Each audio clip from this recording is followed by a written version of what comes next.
نحمدہ ونصلی علی رسولہ الکریم اما بعد اعوذ باللہ من الشیطان الرجیم من حمزہ ونفخہ ونفثہ۔ رمضان کے اعمال کے حوالے سے اور یہ سوال ہے کہ جی دوسرے مہینوں پر اس کو جو فضیلت حاصل ہے وہ آپ مختصراً بیان کر دیں۔ کئی اعمال کی وجہ سے، کئی چیزوں کی وجہ سے رمضان المبارک کو دوسرے مہینوں پر اللہ نے فضیلت عطا فرمائی، اعمال کا اجر و ثواب بھی بڑھا دیا جاتا ہے، اور جن باتوں کی وجہ سے اس مہینے کو اللہ نے دوسرے مہینوں پر فضیلت عطا فرمائی، ان میں سے چند ایک باتیں کہ اللہ سبحانہ ہوا تعالیٰ نے جو علم عطا فرمایا اس کی روشنی میں عرض کرتا چلوں۔ سب سے پہلی بات تو یہ کہ اس مبارک مہینے میں اللہ سبحانہ ہوا تعالیٰ نے قرآن مجید کا نزول فرمایا۔ اِنَّا أَنزَلْنَاهُ فِي لَيْلَةِ الْقَدْرِ، کہ اللہ سبحانہ ہوا تعالیٰ نے وہ عظیم کتاب یعنی قرآن مجید اس مبارک مہینے میں اللہ نے نازل فرمائی، اور یہ کتاب کہ اگر انسان اس کو سمجھ کر اس کے معنی کو پر غور کرتے ہوئے، سمجھتے ہوئے اس کی تلاوت کرتا ہے تو اللہ سبحانہ ہوا تعالیٰ نے اس میں لوگوں کے لیے ہدایت بھی رکھی ہے۔ یہ کتاب لوگوں کے لیے باعث رحمت بھی ہے، یہ کتاب لوگوں کے لیے باعث شفا بھی ہے، اور اگر اس کے معنی کو سمجھ کر ہم پڑھیں تو اللہ سبحانہ ہوا تعالیٰ کی یہ عظیم کتاب حق اور باطل کے درمیان، توحید اور شرک کے درمیان واضح فرق کرنے والی کتاب ہے کہ اگر ہم اس کے ترجمے کو سمجھ کر پڑھیں تو لازمی بات ہے کہ انسان کا عقیدہ درست ہو جاتا ہے۔ کفر اور شرک کے درمیان، کفر اور شرک اور توحید کے درمیان جو ہے یہ بالکل فرق کر دیتی ہے، انسان کے عقیدے کی اصلاح ہو جاتی ہے، اور یہ عظیم کتاب اللہ سبحانہ ہوا تعالیٰ نے اس ماہ مبارک میں نازل فرمائی۔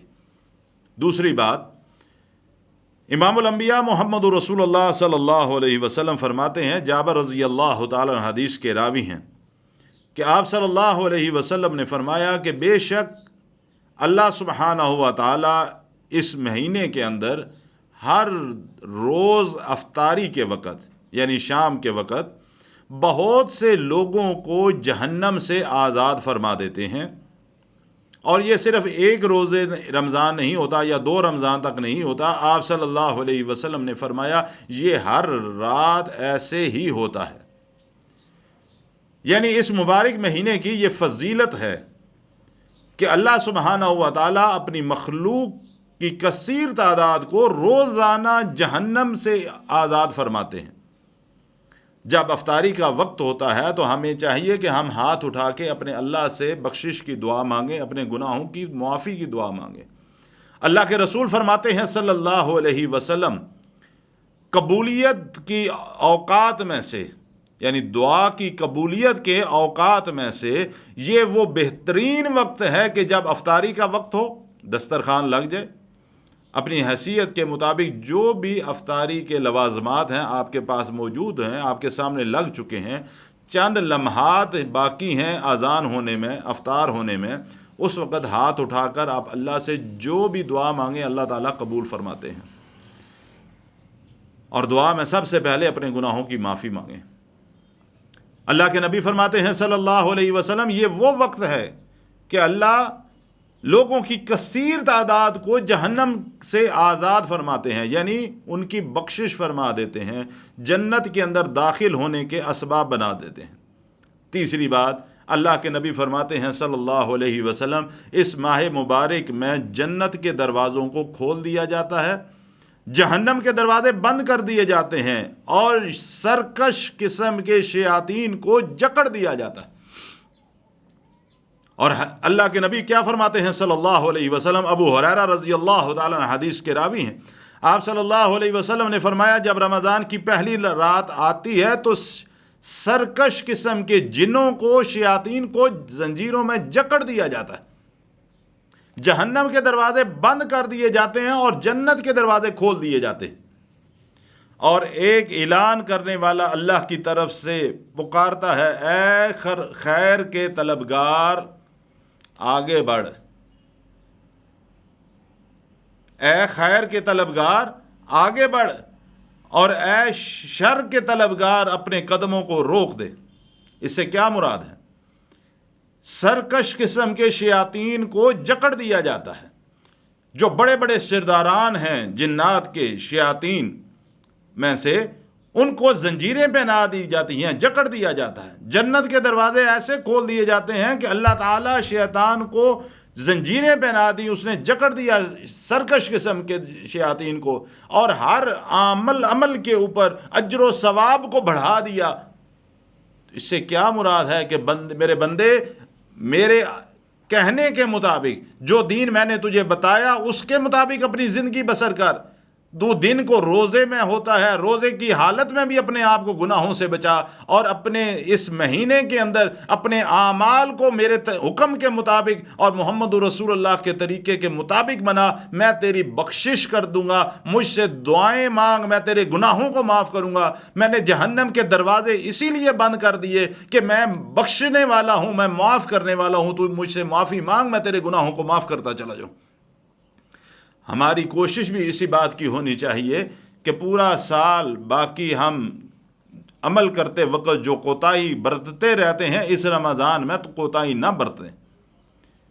پھر اس مہینے کی فضیلت ہے کہ اس مہینے میں ایک رات ایسی ہے جو 1000 مہینوں سے بہتر ہے۔ لیلۃ القدر خیر من الف شہر۔ انس بن مالک رضی اللہ تعالیٰ عنہ فرماتے ہیں، آپ صلی اللہ علیہ وسلم نے فرمایا کہ تمہارے پاس ایک مہینہ آ چکا۔ کون سا مہینہ؟ رمضان کا مہینہ۔ اس مہینے میں ایک رات ایسی ہے جو 1000 مہینوں سے بہتر ہے، کہ اگر اللہ سے توفیق مانگ کے ہم عبادت کر لیں، اللہ سے توفیق مانگ کے ہم اس رات کی برکات کو سمیٹ لیں، تو وہ 1000 مہینوں کی عبادت جو ہے اس 1000 مہینوں کی راتوں سے بہتر ہے۔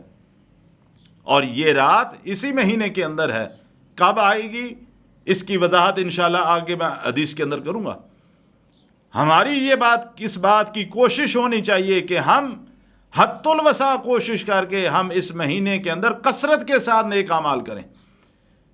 اور پھر اگر اللہ توفیق عطا کر دے، اللہ نے اگر مال دے رکھا ہے، پیسہ دے رکھا ہے، سہولیات دے رکھی ہیں، اسباب مہیا کر رکھے ہیں، تو اس مہینے کے اندر اللہ کے گھر یعنی بیت اللہ کا عمرہ کر لیا جائے۔ اللہ کے رسول فرماتے ہیں صلی اللہ علیہ وسلم، عبداللہ بن عباس رضی اللہ تعالیٰ عنہ حدیث کے راوی، کہ آپ صلی اللہ علیہ وسلم کے پاس ایک انصاری عورت آئی، اور آپ صلی اللہ علیہ وسلم نے اس کو نصیحت کرتے ہوئے فرمایا کہ جب رمضان کا مہینہ آئے تو جا کر عمرہ کر لینا۔ اس مہینے میں اگر تو عمرہ کرتی ہے تو اس عمرے کا اجر و ثواب حج کے برابر ہے۔ رمضان کے عمرے کا ثواب حج کے برابر ہے۔ دوسری حدیث اللہ کے رسول صلی اللہ علیہ وسلم نے فرمایا، جو شخص اس ماہ مبارک کے اندر یعنی رمضان المبارک میں عمرے کی سعادت حاصل کر لیتا ہے، گویا کہ اس شخص نے مجھ محمد صلی اللہ علیہ وسلم کے ساتھ حج کیا۔ یعنی جو شخص اس مہینے کے اندر عمرہ کی سعادت حاصل کرتا ہے، گویا اس نے اللہ کے رسول صلی اللہ علیہ وسلم کے ساتھ حج کی عبادت ادا کی۔ یہ حدیث بخاری اور مسلم کے اندر موجود ہیں۔ اللہ تعالیٰ مجھے بھی اور آپ کو بھی رمضان المبارک کی برکات کو سمیٹنے کی توفیق عطا فرمائے۔